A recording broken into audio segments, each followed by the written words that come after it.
Hello there, I'm the Trickster, here to offer you a new top 5 list. I'm making shorter videos now, so hey, that's fun. Top 5 strongest magic attributes of Black Clover. But before we get started, I need to make a small list of magics that won't be included on this list for reasons I'll explain.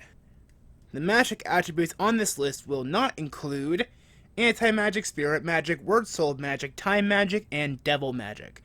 Yes, word soul magic and devil magic are technically the same thing, but they're used very differently. To explain, anti-magic, main character power. Spirit magic, rival power. Word soul magic, main antagonist power. Time magic belongs to the Wizard King. Devil magic, different main antagonist power. Now we have a list of potential number ones out of the way, let's get started. Also, one last thing to note, this is about the base magic concept, not the potential of the user. Example, Noelle Silva, Yuno, and Flagoleon / Merlona Vermilion have 3 of the 4 base attributes of Mana. They are some of the strongest characters in the series due to character, not magic. Make sense? It'll make a lot more sense as I continue. On the surface, this is a pretty balanced power, but based on what we've seen, the user can create virtually any enchantment with their swords. This is how Licht was able to make the Demon Swords, specifically the Demon Slayer, Demon Dweller, and Demon Destroyer blades. These swords are later used by Asta, and we know what their effects are. Using just the Demon Dweller blade, Licht was able to destroy the rivals, and effortlessly so at that. Yes, that wasn't due to his natural abilities, but just go with it for a minute. The user can create virtually any enchantments with their blade. By doing so, they can do theoretically anything through their sword, whether against magic or for magic, as seen with his Origin Slashes and Origin Slash Barrage. From what we can tell also, the unique effects given to the blades are almost entirely what the magic type does, next to releasing flashes of mana, with Origin Flash as an example. Theoretically creating any potential sword ability through the magic, and that's pretty scary. Also, I have a personal theory. He could theoretically recreate magic techniques from other sword-based techniques. So, for example, Yami's Dark Cloak Dimension Slash may be recreated through sword magic because it's not an element-based magic type. That's more so a personal theory than anything else, but if that is how it works, this can do theoretically anything, but if it's not, then it's still a pretty OP ability. If it can, though, and you want to put it higher up on the list, I am 100% okay with that. This is one of the more obvious ones. The magic is, on its basic level, copy magic spells as long as the user has touched another's grimoire. Pretty powerful on a concept, but the reason why it's not higher on the list is for a few reasons. One, the user has their personal limits applied to the spells. So let's say that a non-main antagonist got this ability, like Average Joe number 3, sitting in the entrance exams. He got this power, and then he tried to copy Yami's Dark Cloak Dimension Slash. Yami's magic supplies are much higher than an Average Joe's. Imagine if an Average Joe tried to use his spells. They'd probably completely drain him of all of his mana. That's why this isn't higher on the list, because it has the user's personal weaknesses tied to the use of every spell. That means that if they don't have enough power, it's kind of useless to copy stronger magics. However, the inherent flexibility is what puts it on the list to begin with, because it can do anything, as seen with the user. I believe his name was Rhea. His abilities include copying the Dark Cloak Dimension Slash, the Light Swords of Convictions, and other spells. The only thing he can't copy, apparently, is anti-magic, because he's made a hollow copy of the Demon Slayer. However, like I said before, the inherent flexibility put it on this list to begin with. And yeah, it's a really flexible magic type. If he wasn't going up against the, at the time, strongest mage in the Clover Kingdom, he probably would have steamrolled them. Merlona's no joke. A pretty scary magic type used by Yami. The abilities of darkness magic seem to revolve around the concept of darkness consumes all light, darkness magic consumes all magic. The prime example being the Dark Cloak Dimension series, or actually no, just the Dark Cloak series in general. Dark Cloak Dimension Slash is the strongest spell he has, at least until the time skip.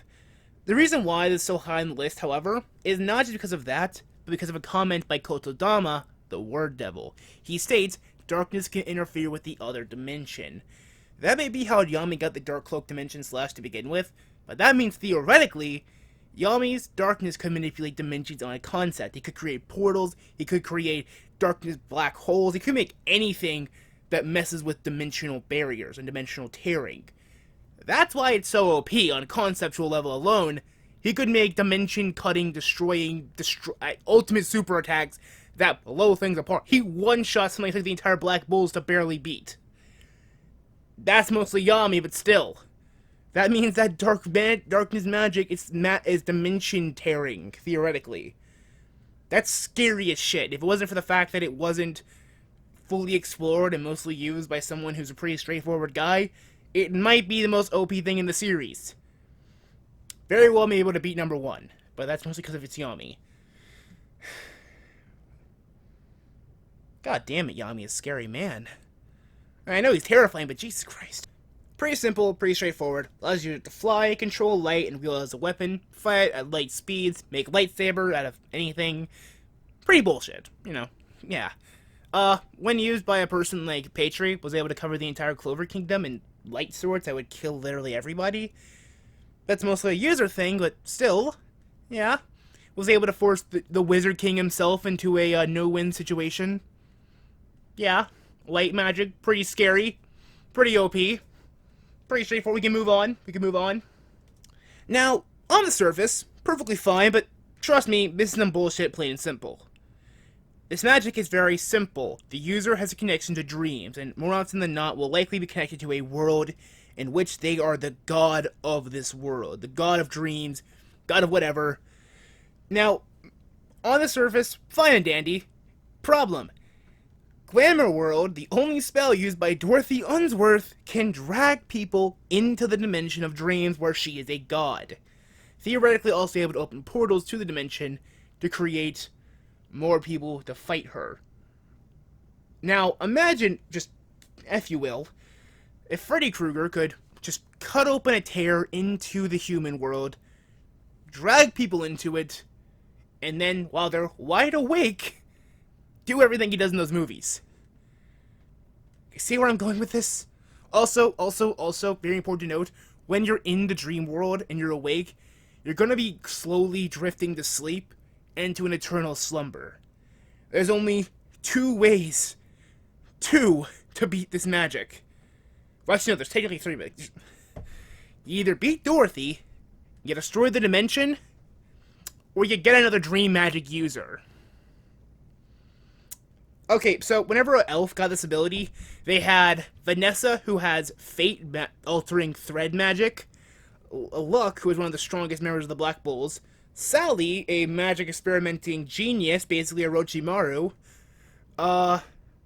Magna, not that impressive, I'll admit. Those 4, couldn't do anything to the elf. They had to trick her into revealing Dorothy herself, and when they fought, they practically blew the fucker up. That's why dream magic is so scary, because at worst, it's Freddy Krueger on steroids. At best, you're still mentally destroyed by a person entering your dreams and destroying your mind. Yeah, kind of bullshit. The only reason why I said Yami maybe it would beat Dorothy is because he has the Dark Cloak Dimension Slash. That's the only reason. If he didn't have that, no one could beat her. Not even the Wizard King could beat this bitch. Well, actually, maybe he could. Maybe. Wow, a lot of scary people in Black Clover. Never really realized that. Hope you enjoyed. Please like, comment, subscribe, and I'll see you next time.